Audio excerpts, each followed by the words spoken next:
Now it's time to get into meta numbers. And it was fascinating because while I was prepping this video, I had my speaker on over here. And on Pandora, all of a sudden I started playing Mike Jones. You remember that song? Back then, hoes didn't want me. Now I'm hot, hoes all on me. That's the story of Metastock, folks.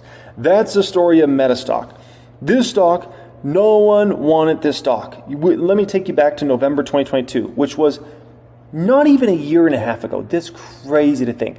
Not even a year and a half ago. Not even 18 months ago.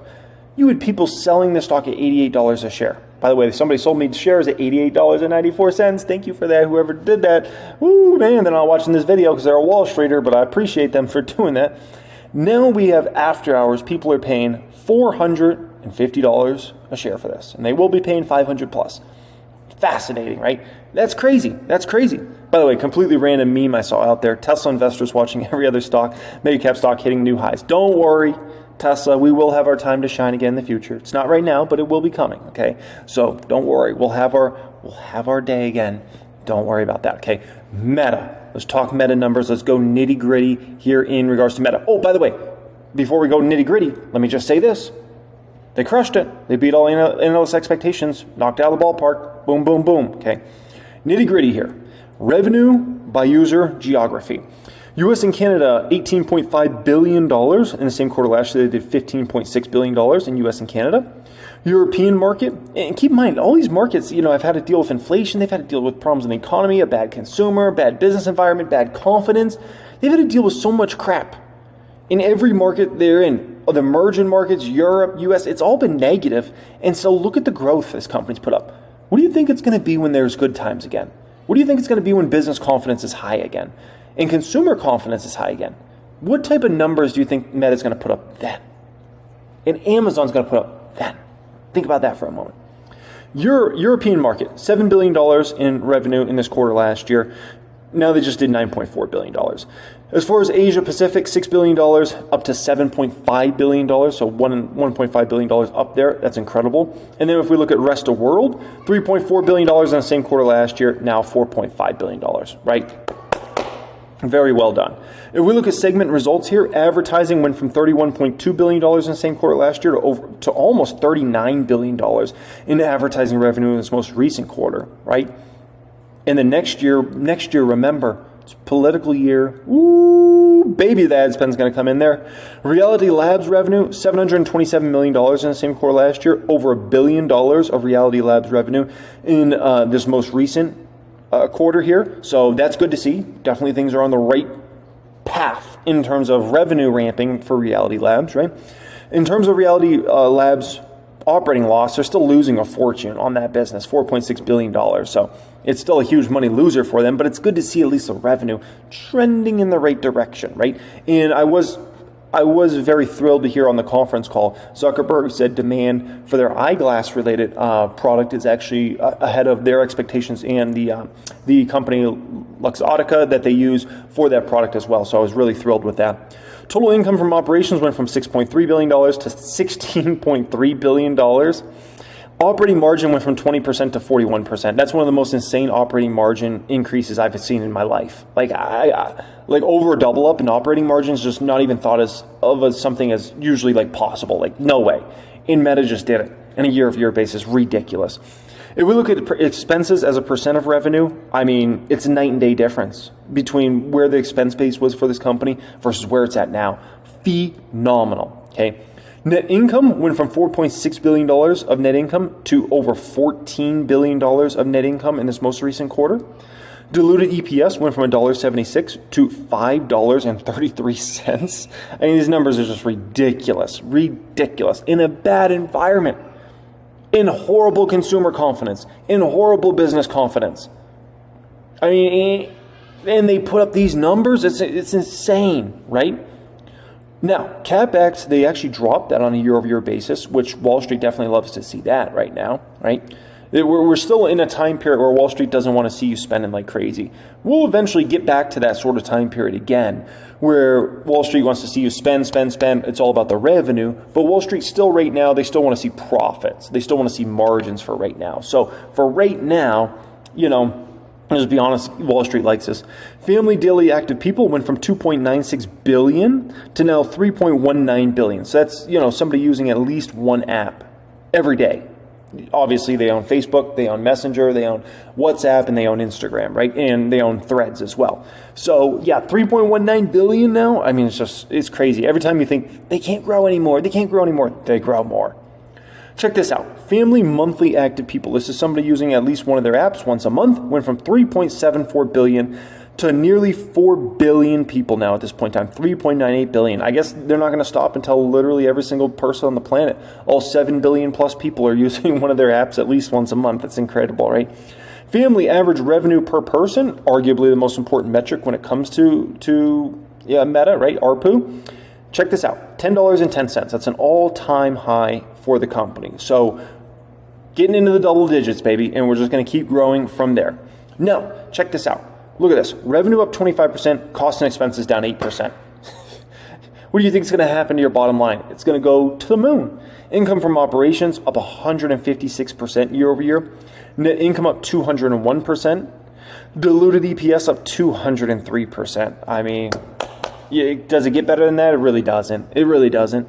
Check this out. Up to $64 billion in cash and cash equivalents and marketable securities now at this point in time. They took their cash and cash equivalents from about $14.6 billion in the same quarter last year to $41.8 billion in this most recent quarter. So obviously their balance sheet is improving quite a bit year over year, right? Total stockholder equity up to $153 billion from $125 billion. So that's headed in the right direction as well. Now we got to talk about the shocking thing that happened here. And the shocking thing, outside of just great beats by Meta and great numbers and a good conference call and all those sorts of things, was dividend? Yes, Meta's going to pay a dividend of 50 cents a quarter, it sounds like. So, I mean, there's a lot to factor in. So first off, that's a starting dividend. So as long as Meta's profitability keeps going up over future years, Meta will likely raise a dividend, year after year after year for maybe the next 10, 20, 30 years. So it might be a 50-cent dividend you're seeing today, but 10 years from now, it might be, in terms of a per quarter, but 10 years from now, it might be $2 a quarter that's getting paid out, or $3 or $4, right? Could be $10 a year in 10 years from now, or $20. It depends on how much Meta really wants to raise it over the coming years. But just based upon the starting dividend, I did some math here, and based upon the shares I got in the public count, I should start to receive $3,600 plus a year in just dividends from Meta stock. And once again, that's just a start. So assuming I keep my shares, the next thing you know, I'll start collecting $4,000 a year, $5,000 a year, $7,000 a year, $10,000 a year. So pretty exciting. I'm happy about it. And I also think it's going to show good cost discipline by the management team as well.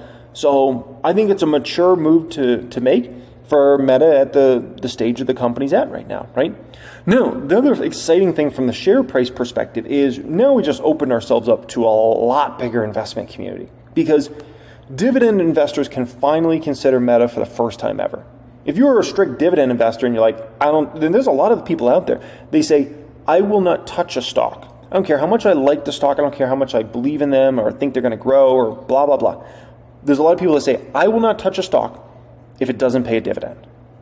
And so, for those people, that group of individuals, for the first time in history, they can actually consider buying Meta stock.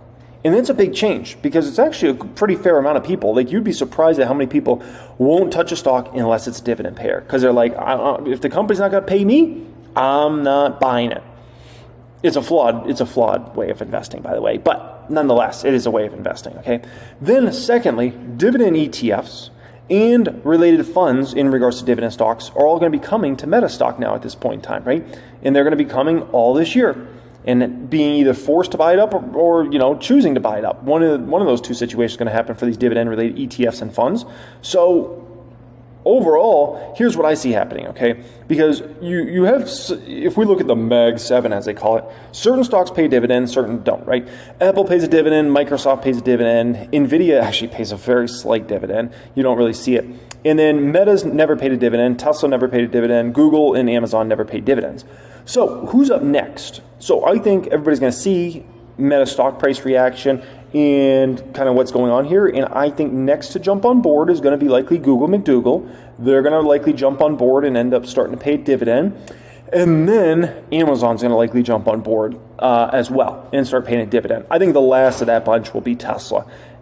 Tesla's got too many growth opportunities and I think too many other questions marks about the business, so I don't think Tesla's really going to pay dividend anytime soon. I think they'll be a holdout for at least another few years in regards to dividend. But these guys are next up as far as dividends there, okay? Now, so we spoke about, the numbers very in depth here in Meta and Amazon. Things are looking phenomenal there. Now let's talk about where I expect the stock prices to go from here. Let's talk about if I'm planning on buying or selling these stocks and those sorts of things from here, okay? So, first off,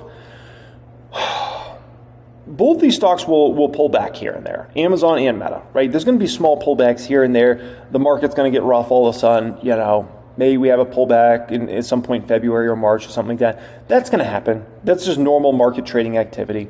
That's going to be what that's going to be. But at the end of the day, the way I see this playing out is these stocks are going to be going higher and higher and higher, really until the next recession, which the next recession is going to be the big unemployment recession likely. And but no one knows when that's going to be. That could be 2025, that could be 2026, that could be 2027. At some point, that big unemployment recession will come and we'll have 7, 8, 9, 10% unemployment. But until we get to that time period, these stocks are ready to run and run and run, and there's really nothing stopping them, just to be quite frank. In the meantime, the government can maybe hurt them a bit. The FTC doing certain things to try to hurt them, right? We know Linda Khan, FTC, they've tried to do some things in regards to Meta and Amazon. So outside of the government doing something, there's really nothing to kind of stop these guys for right now. And the thing I'll say about the government, and they're going to have to watch themselves, is if we do see unemployment start to rise at all, it's going to get political. And the reason it's going to get political is these are two big employers, and not only are they two big employers, but these two companies then have a lot of jobs produced outside of them, right? They directly employ a ton of people, but it's really about the indirect jobs, like the amount of businesses that need Facebook, Instagram to serve ads to people and things like that. It's a lot of businesses.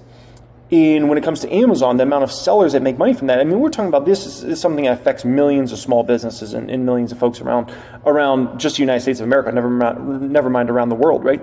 And so if we see unemployment going up, I think the B-man who's in office right now and his administration there is going to come down on the FTC and those guys and say, chill. Because you want to hurt these guys, they're going to hurt jobs, which is going to hurt us getting back reelected. So, don't expect things to move too fast, Sarah, in my personal opinion, because it will get political. It will get political. And so, they need the economy to be as strong, they need the jobs market to be as strong as possible right now for the next bit of time here, for at least the next year.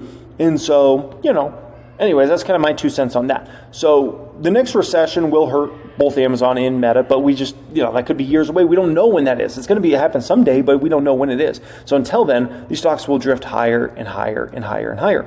Amazon's racing to $300. Meta's racing to $1,000. I think both are coming from the multi-trillion-dollar club, which is obviously Microsoft's a part of that, Apple's a part of that, but both of them are coming for that. And they're not getting there tomorrow. Meta's not getting to 1,000 tomorrow. Amazon's not getting to 300 tomorrow.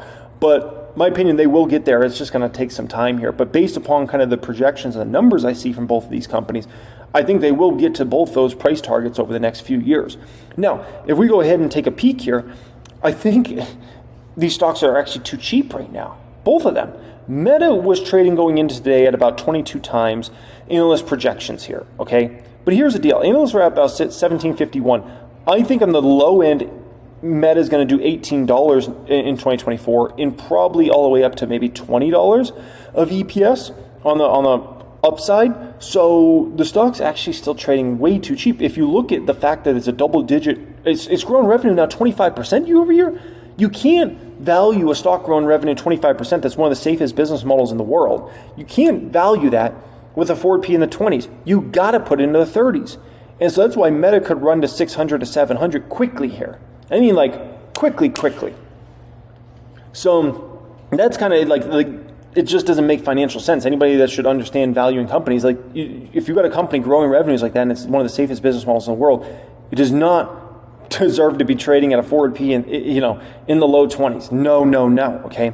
Then revenue estimates, I was looking at revenue estimates that analysts have out here. They have about 13% revenue, being up in 2024. And I'm like, that number's too low. In my opinion, lowest possibility is 15% revenues up year over year in 2024, but the potential of like a 20% upside there for revenue.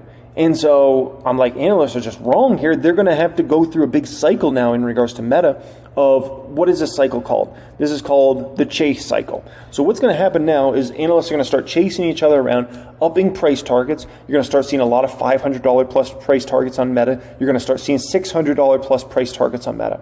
They're all going to chase each other around as the stock goes up and more. They're going to have to just one after another bring up their price targets. Even the bearish analysts around Meta are going to have to start bringing up their price targets in regards to Meta. So it's just going to be this kind of like boom, boom, boom, huge cycle we have going around that, right?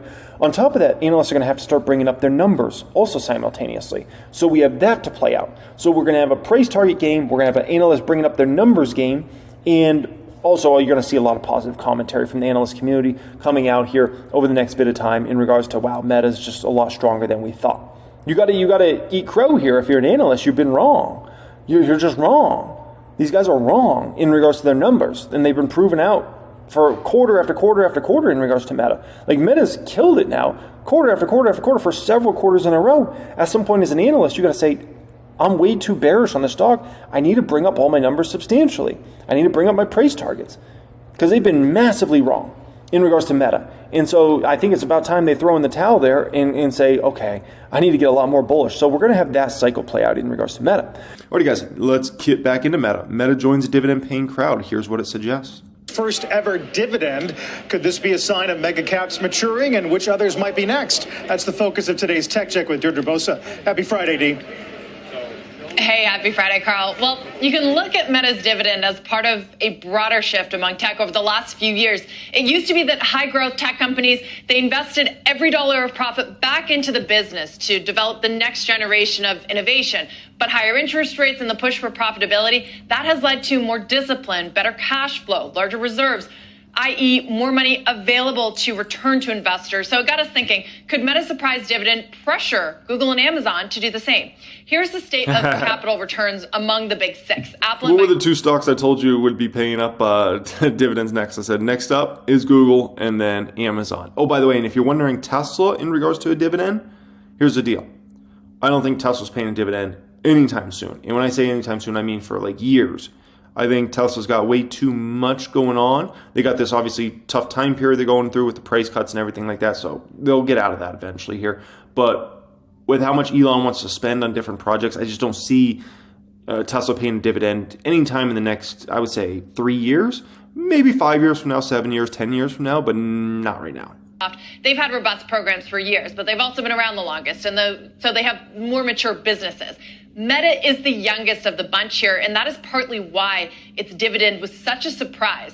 Now, Amazon has been around for nearly 30 years, yet it doesn't have any capital return program, but it didn't start posting consistent profits until 2015, when its high-margin AWS cloud computing unit started making up for narrow margins in e-commerce. Even then, it continued putting those profits back into the company, like doubling its logistics footprint over the pandemic. This quarter, though, everything seemed to start working for Amazon. Operating income soared, way better e-commerce margins, and interest income. That was kind of the cherry on top, an added benefit of higher yields on its growing cash pile, and that is a benefit among all the mega caps that have reserves in the tens or hundreds of billions of dollars. Now, Alphabet is interesting. It does have a buyback program, but it has resisted issuing a dividend for years. And this is classic Silicon Valley. Put the profits back into moonshot ventures like self-driving cars or internet balloons. But what has been amazing, guys, about this year of efficiency among the mega caps is that they have shown investors that they can do both. They can innovate in areas like generative AI and spatial computing, and they can also return capital. They just needed a little more discipline and focus. And it feels like Google has got that message, and they've been taking a harder look at its other bets, Moonshot unit and its workforce, all while growing its cash reserves and improving margins. So investors, they might start wondering if a dividend is next. And maybe the biggest reason now is that Meta's doing it. And I mean, here's the deal, okay? These companies make so much freaking money, okay? freaking money that they can build their cash while simultaneously paying a dividend, while simultaneously doing a share buyback, while simultaneously investing in the business and building out for future revenue opportunities ahead. They make so much money, it's ridiculous, okay? So you can do it all. You can do it all. Believe me, these companies make plenty of money.